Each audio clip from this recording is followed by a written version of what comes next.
Oke, yang pertama kita bahas definisi dari gharaib. Apa itu gharaib?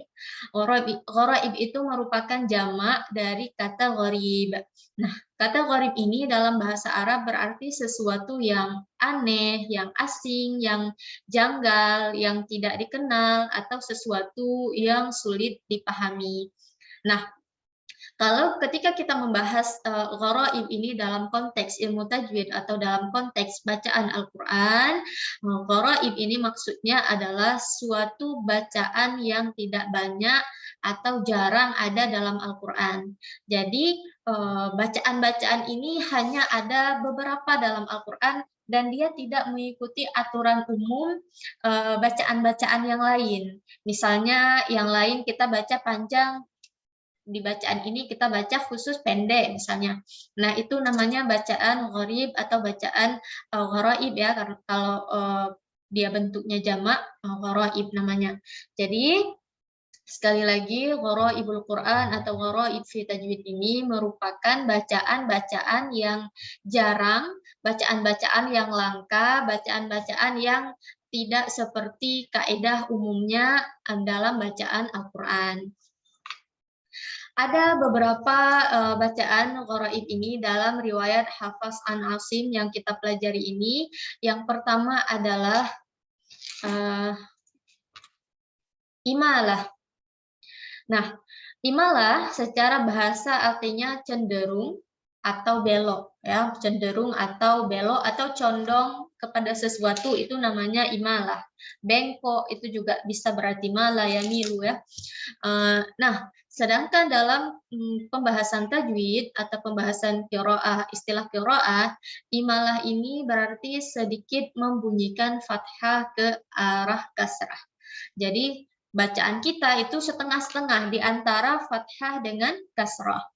Di pertemuan pertama saat kita membahas tentang itmamul harokat atau tentang menyempurnakan harokat, kita sudah menyebutkan bahwa ketika kita mengucapkan fathah itu rahang kita akan terbuka. Ba, ta, sa. Sedangkan saat kita membaca kasrah itu rahang kita hanya turun sedikit.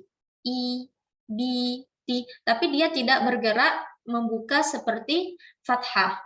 Nah, apabila kita tidak menyempurnakan membuka rahang kita, itu saat membunyikan harokat fathah, itu salah satu resikonya adalah suara fathahnya, vokal fathahnya itu akan bercampur dengan vokal kasrah.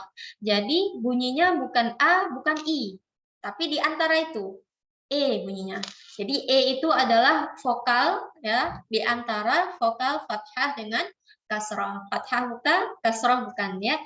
Nah, ini namanya imalah. Jadi misalnya yang seharusnya kita baca harokatnya A, tapi karena kita palingkan atau kita merengkan atau kita condongkan makhrajnya kepada makhraj ya, makhraj ya, makhraj kasrah, maka bunyi yang harusnya A tadi menjadi bunyi E. Nah, imalah ini hanya ada satu saja bacaannya dalam Al-Quran, yaitu di surah Hud ayat 41. Oke, di sini kita lihat ayatnya. وَقَالَ ارْكَبُوا فِيهَا بِسْمِ اللَّهِ مَجْرَاهَا وَمُرْسَاهَا. Pada kata ini, harusnya kalau kita lihat dari segi bacaannya, harusnya kan kita baca majroha.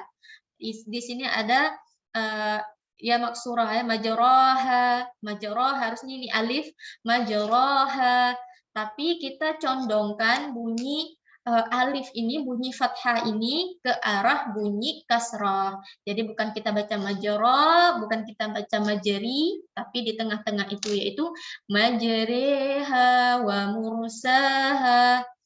Ada mat tapi di situ ya, tetap majero itu kita baca, majerenya kita baca 2 harakat. Bismillahi majreha wa mursaha. Nah, itu namanya imalah, hanya ada satu kata dalam Al-Qur'an kalau dalam riwayat Hafs an Asim. Kemudian Yang kedua itu bacaan yang asing dalam Al-Quran itu ada satu bacaan di surah Yusuf ayat 11 namanya Ishmam. Apa itu Ishmam? Ishmam itu adalah memasukkan unsur dhammah pada sukun. Dengan cara apa? Dengan cara memoncongkan bibir. Nah, kita juga sudah jelaskan berkali-kali bahwa dhammah itu tidak akan sempurna tanpa adanya kita memoncongkan bibir. Jadi unsur dhammah yang paling penting adalah memoncongkan bibir. Nah, di sini pada harakat yang seharusnya sukun, tapi kita masukkan di situ unsur dhammah yaitu kita monyongkan bibir. Itu namanya ismam. Dan ini hanya ada satu kata dan satu ayat di dalam Al-Quran, dalam riwayat Hafs an Asim, yaitu pada surah Yusuf ayat 11. Coba di sini pada kata ta'manna ya. Ini pada kata ini. Nah, kita baca qalu ya abana ma laka la ta'manna ala Yusuf la ta'manna ala Yusuf. Nah, la ta'manna ini asal katanya adalah la ta'manuna. La ta'manuna. Tapi dhammah pada harakat nun itu dibuang. Jadi ketika dibuang maka nun yang pertama kan harakatnya menjadi sukun. Ketika nun sukun bertemu dengan nun maka akan terjadi apa? Idgham bi gunnah. La ta'manna, la ta'manna. Nah, akan tetapi di sini karena dibaca dengan ismam, maka kita menunjukkan di situ di nun pertama itu ada harokat dhammah yang dibuang, maka kita monyongkan bibir kita saat kita idghamkan dia kepada nun yang ada di depannya. Jadi bacaannya adalah la ta'manna. Seperti itu ya, dikasih monyong bibirnya untuk menunjukkan di situ ada dhammah yang sudah hilang. Itu namanya ismam dan hanya ada satu tempat dalam Al-Quran surah Yusuf ayat 11. Kemudian ada saktah. Saktah secara istilah berarti berhenti sebentar tanpa bernafas. Kalau di pertemuan sebelumnya kita bahas wakaf, wakaf itu kan berhenti untuk mengambil nafas. Nah, tapi saktah itu berhenti tanpa kita mengambil nafas. Dan ini terdapat dalam 4 tempat dalam Al-Quran. Yang pertama, ketika kita wasal antara ayat 1 dan ayat kedua surah Al-Kahfi, maka di situ kita wajib saktah. Ya, bacaannya misalnya seperti ini. Walam yaj'al lahu 'iwaja qayyiman liyunzira ba'san syadidan min ladun 'iwaja qayyima. Jadi kita berhenti sejenak di kata 'iwaja tanpa menarik nafas. Itu terdapat pada surah Al-Kahfi antara ayat 1 dengan ayat kedua. Karena kalau kita wasal, maka itu akan mempengaruhi maknanya. Ya, maknanya jadi ambigu seperti itu. Maka di sini kalau kita wasal antara ayat pertama dengan ayat kedua, maka kita lakukan saktah di akhir ayat pertama, kita berhenti sejenak, baru kita melanjutkan ke ayat berikutnya tanpa kita mengambil nafas. Itu yang dimaksud dengan saktah. Mana lagi tempat kedua dari saktah? Ada pada surah Yasin ayat 52. Jadi setelah kata marqadina itu ada saktah di situ. Ya, kalau dalam Quran itu ada yang tandanya dengan sin kecil atau ada yang ditulis dengan sakata atau sin kafta dan ada juga yang langsung memang ditulis kecil saktah. Ya, itu tandanya dalam Al-Quran. Surah Yasin ayat 52. Man ba'athana min marqadina hadza ma wa'ada ar-rahman. Ya, jadi saat kita baca marqadina, kita kita lakukan saktah, baru kita wasal tanpa mengambil nafas, baru kita sambung bacaan kita ke hadza ma wa'ada tanpa kita mengambil nafas. Kemudian di surah Al-Qiyamah ayat 27, wa qila man raq. Dan yang terakhir ada di dalam surah Al-Mutaffifin antara kata bal dengan rona. Kalla bal rana ala qulubihim. Kalla bal rana. Jadi setelah kata bal, kita berhenti sejenak, baru kita lanjutkan ke kata rona tanpa kita mengambil nafas. Itu yang disebut dengan saktah dan itu ada di 4 tempat di dalam Al-Quran. Kemudian bentuk kalimat gharib selanjutnya yang ada di dalam Al-Quran ada yang namanya tashil. Apa itu tashil? Tashil itu kalau secara bahasa artinya memudahkan. Kalau dalam istilah ilmu tajwid, tashil itu artinya kita membunyikan bunyi hamzah ya di antara hamzah dan alif. Kalau hamzah itu kan bunyinya agak berat, jahar, ya kan? A. Kemudian alif lebih mudah kita karena dia mad, ya kan? Nah, akan tetapi ketika kita baca tashil ini hamzahnya kita baca di antara hamzah dan alif. Jadi kita ringankan bunyi hamzahnya. Yang seharusnya kita baca hamzah a, jadi seperti itu. Bukan a, tapi ya. Jadi tashil kita mudahkan pembunyian hamzahnya. Dan ini hanya terdapat satu bacaan di dalam Al-Qur'an yaitu pada surah Fussilat ayat 44. Di sini coba kita lihat, di sini ada dua hamzah, hamzah pertama dan hamzah kedua. Kalau dalam bacaan normal kan kita baca a'jamiyyun wa 'arabi. Tapi di dalam surah Fussilat ayat 4 ini karena di sini berlaku tashil dalam riwayat Hafs dan Asim, maka kita baca hamzah kedua ini bunyinya antara hamzah dengan alif. Seperti ini. A'jamiyyun wa 'arabi. Jadi bukan ya, bukan a'jamiyyu tapi a'jamiyyun wa 'arabi. Jadi hamzah pertama kita baca dengan jelas, sedangkan hamzah kedua kita tashilkan atau kita mudahkan pengucapannya di antara bunyi hamzah dengan alif. Dan itu hanya ada satu tempat dalam Al-Quran, yaitu surah Fussilat ayat 44. Dan biasa di mushaf itu ada tandanya, dan beda-beda mushaf, beda-beda cetakan itu nanti beda-beda ininya ya, kodenya. Tapi biasa ada diberi kode apakah bentuk segitiga atau langsung ditulis tashil ya. Jadi macam-macam tandanya di dalam mushaf. Kemudian naql ya. Naql secara istilah adalah memindahkan harokat pada huruf sebelumnya. Nah, naqala itu artinya kan memindahkan. Jadi naql itu adalah memindahkan harokat kepada huruf sebelumnya. Dalam riwayat Hafs an Asim itu hanya terdapat satu tempat dalam Al-Quran yang dibaca dengan naql, yaitu di dalam surah Al-Hujurat ayat 11. Nah, pada kata bi'sal ismu. Bi'sal ismu di sini ada harokat kasrah pada hamzah. Nah, karena di sini naqal ya, kita membacanya dengan naqal, maka harokat kasrah ini kita pindahkan pada huruf sebelumnya. Apa huruf sebelumnya? Huruf lam. Jadi bacanya bukan lagi bi'sal ismu, tapi kita baca bi'sal ismu. Bi'sal ismul fusuqu ba'dal iman. Bi'sal ismu. Bi'sal ismu. Jadi bukan bi'sal ismu, tapi harokat kasroh yang ada pada hamzah kita pindahkan kepada huruf sebelumnya. Ini disebut dengan bacaan naql dan hanya ada di surah Al-Hujurat ayat 11. Ya, boleh dicek mushafnya.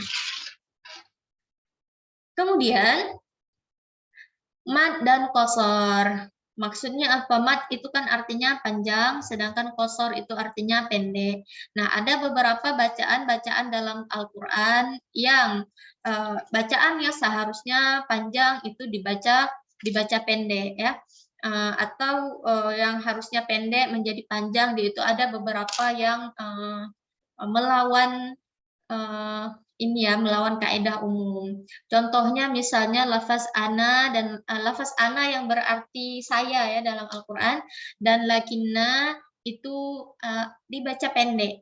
Misalnya di dalam surah Az-Zukhruf ayat 81.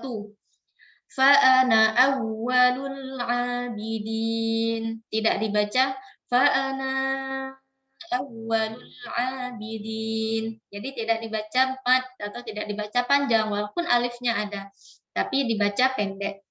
Fa'ana awwalul abidin. Begitu juga misalnya di dalam surah Al-Kahfi ayat 38. Lakinna huwallahu rabbi. Lakinna huwallahu rabbi. Jadi tidak dibaca lakinna huwallah. Kemudian lafaz qawarira, ar-rasulah, al-ghununa. Nah, ini lafaz-lafaz ini dibaca panjang kalau kita waqaf, tapi kalau kita wasol, kita sambung, itu dibaca pendek. Kemudian salasila juga sama, dibaca pendek kalau wasol, tapi kalau kita waqaf itu dibaca panjang. Contohnya misalnya lil kafirina salasila wa aghlala. Tapi kalau kita waqaf pada kata salasila, kita baca lil kafirina salasila. Seperti itu. Jadi saat waqaf dia dibaca panjang, tapi saat wasol dia dibaca pendek. Pada lafaz mi'atain, mi'ah itu selalu dibaca pendek mi-nya. Jadi tidak kita baca mi'ataini atau mi'ah, tapi kita baca mi'atain atau mi'ah. Ya, jadi mi-nya itu dibaca pendek walaupun di situ ada alif. Kemudian yang qorib lagi ini dalam surah Al-Kahfi ayat 63 ya. Al-sanihu itu hanya dibaca dhammah, tidak dibaca kasrah. Karena kalau misalnya kaidah umum kan, misalnya hal dhamir di belakangnya itu ya atau di belakangnya itu kasrah, maka dia kan dibaca hi. Misalnya bihi. Tapi khusus pada ayat ini, Al-Kahfi ayat 63, hal dhamirnya itu tidak dibaca dengan kasrah, akan tetapi dia dibaca dengan dhammah. Misalnya kita baca wa ma ansanihu illa syaitanu an alqurah wa ma ansanihu. Jadi bukan ansanihi seperti hal dhamir pada umumnya. Kemudian lafaz wayattaqhi pada surah An-Nur ayat 52, huruf hanya dibaca kasrah dan dibaca pendek. Walaupun kalau kita lihat di sini kan di belakangnya sukun, lalu di belakangnya lagi fathah. Kalau pada umumnya itu dibaca dhammah, tetapi dalam ayat ini khususnya dibaca kasrah. Wa yakhsyallaha wa yattaqhi. Wa yattaqhi. Jadi bukan wa yattaqhu. Kemudian lafaz fihi dalam surah Al-Furqan ya. Dalam surah Al-Furqan lafaz fihi huruf hanya dibaca kasrah dan dibaca panjang satu alif dua harakat. Nah, kalau ada peserta yang ingat, kita kan sudah bahas tentang matsilah ya, matsilah surah. Matsilah surah itu syaratnya adalah hal dhamir, sebelumnya berharokat dan sesudahnya berharokat. Nah, tapi kalau kita lihat di sini, ya, hal dhamir di belakangnya itu kan huruf sukun. Fihim, fihi. Nah, pada kata-kata lain dalam Al-Quran ini hanya tidak dibaca panjang, tidak berlaku matsilahnya. Tapi hanya pada surah Al-Furqan, fihi yang di belakangnya ini sukun, hal dhamir yang di belakangnya sukun, dia tetap dibaca panjang dua harakat. Misalnya kita baca wa yakhlud fihi muhana, fihi muhana. Jadi seperti itu. Apalagi pengecualian dan gharib lain dalam Al-Quran, ayat yang gharib lain. Nah, di sini dalam surah Ar-Rum ayat 22 dalam kata lil alimina, huruf lamnya dibaca kasroh. Karena dalam kata-kata lain dalam Al-Quran itu lil alamina, al-alamina. Tapi khusus dalam surah Ar-Rum ayat 22 itu dibaca al-alimin. Inna fi dzalika laayatin lil alimin, bukan lil alamin. Selanjutnya, lafaz alaihu dalam surah Al-Fath ayat 10 ya. Ini berbeda. Kalau di ayat-ayat lain kita baca alaihi ya kan, alaihi. Ha dhamir di belakangnya ya, fihi, alaihi ya, itu kita baca hanya dengan kasrah. Tapi pada kata ini alaihu kita baca dengan dhammah huruf ha-nya, tidak kita baca dengan alaihi. Ayatnya ini. وَمَنْ أَوْفَى بِمَا عَاهَدَ عَلَيْهِ اللَّهَ فَسَيُؤْتِيهِ أَجْرًا عَظِيمًا. Ya. Bima ahada alaihullah. Jadi bukan alaihi, alaihullah. Ini hanya ada satu tempat di dalam Al-Quran di surah Al-Fath ayat 10. Wallahu alam ya. Jadi itu di antara beberapa bacaan-bacaan gharib dan bacaan-bacaan asing yang ada di dalam Al-Quran ya, yang melawan kaidah umum. Inilah beberapa yang sudah kita kumpulkan. Bagi yang mau tanya-tanya atau mau berdiskusi, maka kita buka diskusinya sekarang.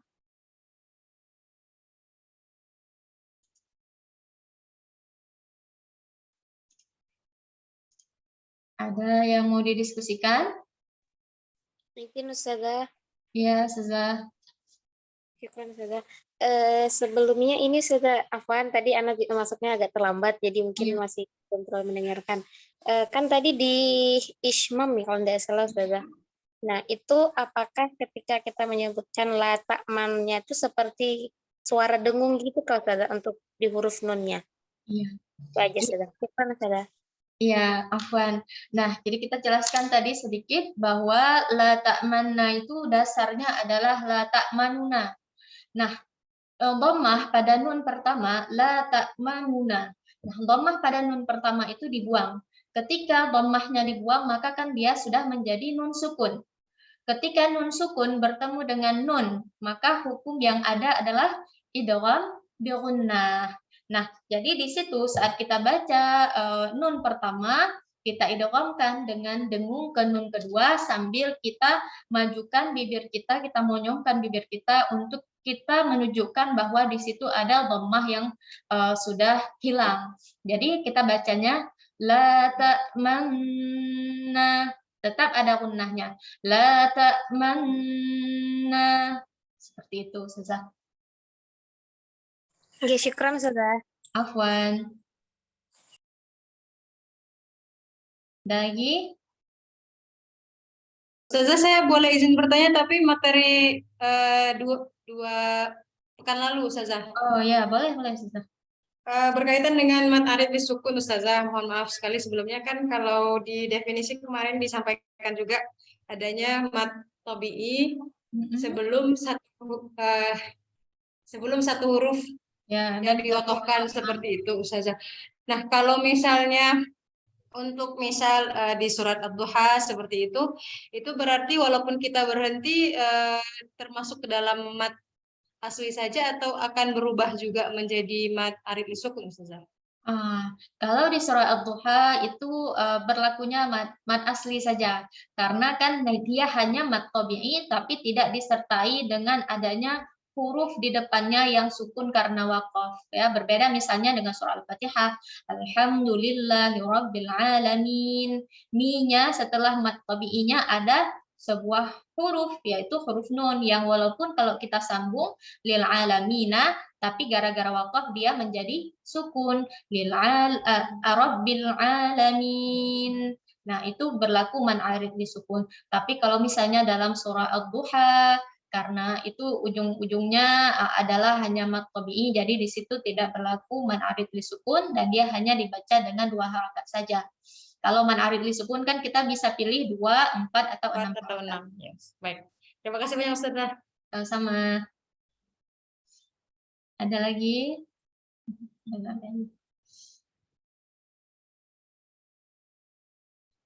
Oke, nampaknya sudah nggak ada lagi pertanyaan ya. Alhamdulillah kita sudah selesai. Sudah selesai dari pertemuan kita pada kelas tajwid batch pertama. Terima kasih kepada seluruh para peserta yang sudah mempercayakan untuk mengikuti kegiatan ini. Saya mohon maaf apabila selama 3 minggu ini ya, sekitar 3 minggu kita belajar selama 8 pertemuan ini, banyak kekurangan karena jujur saja ini pertama sekali saya meng-arrange kelas sendiri, semuanya sendiri. Jadi mungkin masih banyak kekurangan atau apa hal-hal yang kurang profesional ya mohon dimaafkan, dan saya sangat terbuka untuk menerima kritik dan saran dan masukan dari semua para peserta via Japri ya, langsung ke WA saya supaya tidak mengganggu aktivitas di grup. Dan insya Allah nanti semua rekaman akan kita upload ke YouTube dan akan kita buatkan playlist supaya bagi yang ingin mengakses itu bisa menjadi lebih gampang dan lebih mudah. Dan insya Allah untuk program tahsin bulanannya itu masih ada beberapa slot yang dibuka ya. Jadi bagi yang berminat untuk mengikuti tahsin selama Ramadan dan bulan-bulan berikutnya silakan mendaftar ya. Sekali lagi terima kasih banyak dan mohon maaf apabila ada kekurangan. Wabillahi taufiq wal hidayah. Wassalamualaikum warahmatullahi wabarakatuh. Waalaikumsalam. Waalaikumsalam warahmatullahi wabarakatuh. Jazakallah khairan Ustazah. Gitu ya. Bye bye.